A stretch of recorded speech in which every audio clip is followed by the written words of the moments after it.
நடிகை ராதிகா மிகச்சிறந்த நடிகை. அவங்க வந்து தாய் கிழவிங்கிற படத்துல நடிக்கிறாங்க. அதை சிவகார்த்திகேயன் தயாரிக்கிறாரு. அந்த படத்துடைய மேக்கப் போட்டோ ஷூட் எடுத்தோடனே கமல் சாருக்கு அமைச்சிருக்காரு.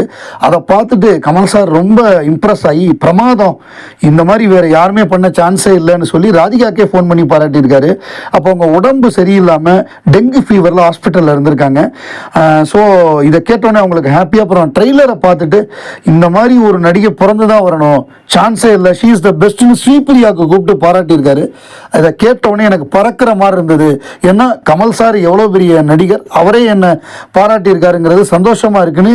இவ்வளவு படங்கள் நடித்த பிறகும் ராதிகா வந்து ரொம்ப ஹாப்பி ஆயிருக்காங்கன்னா நிச்சயமாக இந்த படம் அவங்களுக்கு ஒரு திருப்பு முனையாக அமையும் அப்படின்னு நமக்கு தோணுது. உலகநாயகனே பாராட்டியிருக்காரு அப்படிங்கும்பொழுது அது ப்ளஸ் தான். உன்னை போல் ஒருவன் திரைப்படத்தில் வந்து கணேஷ் வெங்கட்ராமன் ஒரு முக்கியமான கதாபாத்திரத்தில் நடிச்சிருந்தார். அவர் பிக் பாஸ் சீசன் 1லையும் வந்தார். அவரை பொறுத்தவரையே அவர் இப்போ லேட்டஸ்ட்டாக ஒரு படத்துக்கு வந்து இன்டர்வியூ கொடுக்க வந்திருந்தார். அந்த படத்தோட பேர் உன் பார்வையில் அப்படிங்கிற படம். அதில் அவர் என்ன சொல்லியிருந்தாருன்னா, அந்த பேட்டியில் வந்து உலகநாயகன் கமலஹாசன் வந்து என்னுடைய மென்டர், அவர் தான் என்னுடைய குருநாதர். அவர் வந்து பல இதை வந்து பிரேக் பண்ணியிருக்காரு, பல பவுண்டரிஸை வந்து பிரேக் பண்ணியிருக்காரு.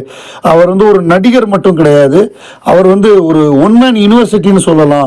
அவர் வந்து ஒரு motivational speaker, host and much மோர்.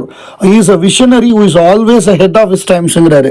அதாவது தன் 10 வருஷங்களுக்கு பின்னாடி வரக்கூடியதை முன்கூட்டியே அறியக்கூடிய ஒரு தீர்க்கதரிசியாக உலகநாயகன் கமலஹாசன் அவர் இருந்திருக்காரு. அவர் அப்பவே அந்த காலகட்டத்திலேயே 90களிலேயே வந்து பின்னாடி வந்து டிஜிட்டல் வரும், அதே மாதிரி ஓடிடி வருங்கிறதெல்லாம் முன்கூட்டியே அவர் சொல்லியிருக்காரு. அதாவது கமல் சார் என்ன சொன்னார் அப்படின்னா, டிவியில் எந்த டயத்தில் டெலிகாஸ்ட் பண்ணுறாங்களோ நம்ம பார்த்துக்கிட்டு இருக்கோம், அந்த நிலைமை போக நம்ம எப்போ நினைக்கிறோமோ பார்த்துக்கிற மாதிரி ஒரு நிலைமை வரும் அப்படின்னு அவர் சொன்னார். அவர் ஓடிடி அப்படின்னு வார்த்தையில் சொல்லலையே தவிர, நம்ம எப்போ வேணாலும் நம்ம லஞ்ச் டயத்துலையோ நம்ம டீ டயத்துலையோ நம்ம எப்போ நினைக்கிறோமோ அப்போ வந்து அதை போட்டு அந்த படத்தை பார்க்கறதுக்கு வாய்ப்பு வரும் அப்படின்னு சொன்னார். அதுதான் ஓடிடி.